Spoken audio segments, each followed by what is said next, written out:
ఆప్కి అదాలత్లో ప్రముఖ fashion designer Ritu బేరీ గారి మీద ఆరోపణ. ఈవిడ కావాలనే కాంట్రవర్సీలు సృష్టిస్తూ ఉంటారు. రితు బేరీ, ఈ విషయం నిజమేనంటారా? మీరు డిజైన్ చేసిన డ్రెస్సెస్ గురించి ఏవీ తెలియని వాళ్ళకన్నా మీ కాంట్రవర్సీస్ వల్లే చాలా విషయాలు తెలిసాయి అంటున్నారు. కాంట్రవర్సీస్ని క్రియేట్ చేసేది ప్రజలే కదండి. నా గురించి ఎందుకు కాంట్రవర్సీస్ క్రియేట్ చేస్తున్నారో వాళ్ళని అడగాలి. అండ్ ఇటువంటి ప్లాట్ఫామ్లో ఇది మాట్లాడడానికి నేను అంత పెద్ద కాంట్రవర్షియల్ పర్సన్గా ఉంటానని నేను అనుకోవడం లేదు.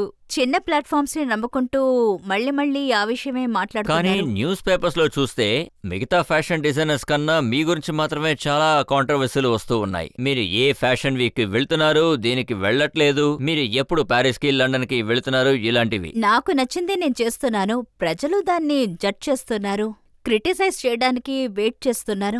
నేను చేసేది మంచా లేక చెడ్డా అని చెప్పడం కోసం వెయిట్ చేస్తున్నారు, చర్చలు క్రియేట్ చేస్తున్నారు. ఇదంతా అంత ఈజీ కాదని మీరు అర్థం చేసుకోవాలి. అందుకని నేను నన్ను చుట్టూ ఒక కుక్కున్లాగా క్రియేట్ చేసుకున్నాను. నా పనిలోనే కాన్సంట్రేట్ చేస్తున్నాను. ఇదంతా చూసేవాళ్ళు చెప్పేది. కానీ మీరు మీ ఫాదర్తో పాటు హాలిడేకి వెళ్ళినా సరే దాని గురించి కూడా న్యూస్ పేపర్స్ లో ఏదో ఒకటి రాస్తూ ఉన్నారు. చూసారా, దీన్నే నేను రీజనే లేకుండా కాంట్రవర్సీ క్రియేట్ చేయడం అని చెప్తున్నాను. నేను నా ఫాదర్తో వెళ్ళిన ఒక వయసైన వారితో హాలిడేకి వెళ్ళానని అందరూ చెప్తున్నారు. దీన్ని బట్టి మీరు అర్థం చేసుకోవచ్చు అనుకుంటాను. నేను ఇప్పటి వరకు ఏ ఫ్యాషన్ డిజైనర్ కూడా రీతూ గారు అదరగొట్టేసని చెప్పడం వినలేదు. వాళ్ళు లేదు, ఇవన్నీ ఎలా ఫిక్స్ చేశారో చెప్పినట్టు నాకు తెలియలేదు. వెల్, ఐ గెస్ నేను నా ఫ్రిటర్నిటీలో ఉన్నది ఎవరిని అప్రిసియేషన్ నేను అడగలేదు. వాళ్ళు చాలా బాగా చేస్తున్నారు, వాళ్ళు అనుకున్నది చేస్తున్నారు. వాళ్ళు అడిగితే నేను వాళ్ళకు కూడా హెల్ప్ చేస్తాను, నా దగ్గరకు వచ్చి అడిగితే. అదంత ఈజీగా ఉంటే. బట్ నాకు తెలియడం లేదు. కానీ మీరు మీ ఫ్రెండ్స్ చెప్తున్న డిజైనర్స్ నే మీరు కాపీ క్యాట్ అని అంటున్నారు. లేదు, నేనింతవరకు ఎవరిని కాపీ కట్ అని చెప్పింది లేదు. ఇన్ఫ్యాక్ట్ డిజైనర్స్ కాపీ చేశారని డిజైనర్స్ కోర్టుకి వెళ్ళడం నాకు చాలా విచిత్రంగా అనిపించింది. ఎందుకంటే ఇది ప్రపంచం మొత్తం జరిగే విషయమే. Louis Vuitton bag China, Hong Kong అన్ని చోట్ల దొరుకుతాయి. కాపీ చేశారని మనం దాంతో గొడవపడ్డం కుదరదు. నేను డిజైన్ చేసిన డ్రెస్ ఎవరైనా వేసుకుంటే అది నేనొక కాంప్లిమెంట్గానే తీసుకుంటాను. పర్వాలేదు, ఒకరికైనా నచ్చింది దీన్ని కాపీ చేసి వేసుకున్నారని అనుకుంటాను. అదొక మంచి మీ రికగ్నైజేషన్. ఇంటర్వ్యూ ఒకటి నా దగ్గర ఉంది.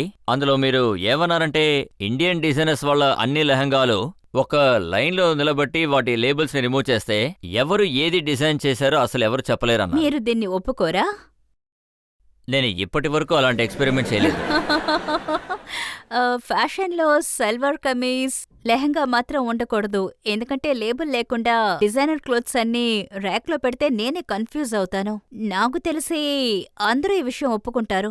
ఈ డిజైన్ ఎవరు చేశారో చెప్పడం చాలా కష్టం. అది ఇండియన్ డిజైన్సే మాత్రం కాదు, విదేశాల్లో కూడా ఒక ర్యాక్లో బ్లాక్ ట్రౌజర్స్ ఉంటే అందులో కాల్ లెకటర్, H&M, మోగన్, జారా లేక గుచి ప్యాంట్ ఉన్నా అది ఏది ఎవరిదని ఐడెంటిఫై చేయడం కష్టం. దాని సొల్యూషన్ ఏంటంటే మనం అన్నీ యూనిక్గా చేయాలి. అది కంప్లీట్గా మన స్టైల్లో డిఫరెంట్గా ఉండాలి. అదే నేను చేయాలనుకుంటున్నాను.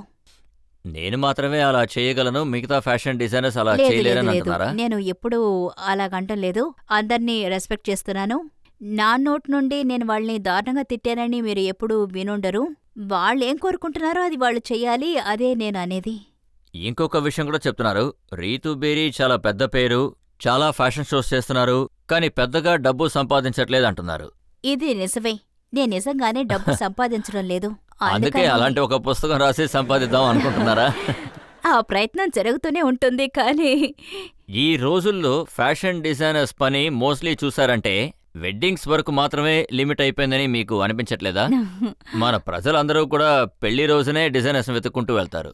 లేదు, మీరు చూసారంటే వెడ్డింగ్ ఒక చాలా ముఖ్యమైన విషయం. అంటే బ్రైడ్కి వాళ్ళు అందంగా ఉండాలి, అందంగా కనిపించాలని కోరుకుంటారు. కానీ దీపావళి లాంటి ఫెస్టివల్స్ కూడా ప్రజలు ఫ్యాషన్ డిజైనర్స్ని వెతుక్కుంటూ వెళ్తున్నారు. అండ్ టచ్వుడ్ ప్రజలు వేరే కారణాలు కూడా నన్ను వెతుక్కుంటూ వస్తున్నారు వేరే సమయంలో. కానీ చాలా మంది డిజైనర్స్ పనేంటో చూసారంటే అది మోస్ట్లీ వెడ్డింగ్ వరకే లిమిటెడ్గా ఉంటుంది. మీరేమో నా మీద ఒక నేరం మోపచ్చు. అంటే అదేమిటంటే ఆ, నేను వేరే డిజైనర్స్ని చూడను. వాళ్ళు ఏం చేస్తారో నేను ఆలోచించను. అందుకని ఈ ప్రశ్నకి నా దగ్గర ఆన్సర్ లేదు. కానీ మీరేం చేస్తున్నారు అన్నది వాళ్ళందరికీ ఐఎమ్ తెలుసు. So honoured. రాబోయే రోజుల్లో ప్రజలు రీతూ బేరీని ఏ రూపంలో చూస్తారు? ఇదే రూపంలోనే. నేను ప్లాస్టిక్ సర్జరీ అంతా చేసుకోను. నేను ఇలా ఉండడమే నాకు చాలా సంతోషం. నా లుక్ కూడా నాకు చాలా ఇష్టం. నేను డబ్బు సంపాదించకపోయినా నేనిప్పుడు చేసే పని నాకు చాలా ఇష్టం. ఇదే నా ప్యాషన్ కూడా.